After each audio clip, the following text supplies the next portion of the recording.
One, inspiration. With every album, hopefully there's inspiration. Certainly, going into this album, I knew I was A, going to change the direction musically, and B, that it was going to be something the fans had never heard from me before. Going in, I had been listening I knew I wanted to have sort of an 80s throwback vibe to it, particularly in the pop world. And when I think of 80s and I think of pop, I think of three artists. I think of Michael Jackson, I think of Prince, and I think of Madonna. And I was sort of on a daily diet of those three artists for over a year while making the album.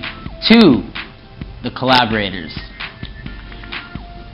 I knew that going in this more rhythmic R&B direction musically and coming out with such a new look and a new sound that I was going to have the right writers and producers to help me sort of crystallize that sound.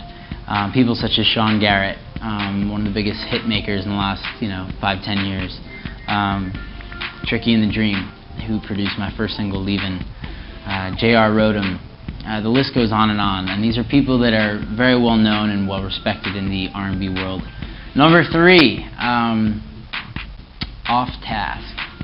It's funny, when you're working on a record, it becomes such a routine, it becomes such a, it's sort of like a, I don't know, every day you wake up, you do the same thing, you grab breakfast, you go to the studio. Many times, the people I worked with, it was you grab dinner and then go to the studio. We would work all through the night. And I was guilty of it too. We'd go in there, it's fun. But finally it was like, all right, it's 3 in the morning, we should probably finish the first chorus of that song. And it's funny, it sometimes made for a better song at the end of the day. Like, it took your mind off of it, you came back in with a fresh perspective, and you were able to actually write a better tune. Number four, style, in every aspect. Stylistically, I think this album has a very clean sound, very crisp, and as an artist, we I think also sort of worry about the look of it. At least I do. I was very careful and very adamant about how I wanted this to look. I wanted it to be two things: very clean looking, with no excess, and very sharp. A little bit more dressed up, a little bit more mature looking. And number five, I call this the icing.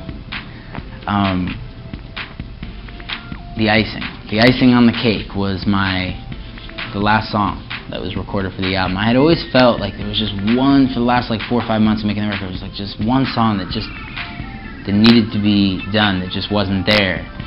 And it finally got recorded in Los Angeles. I remember that night I went in, I was with Sean Garrett, who produced a bunch of this album, and he wrote a song called How Do You Sleep, which is now going to be the next single.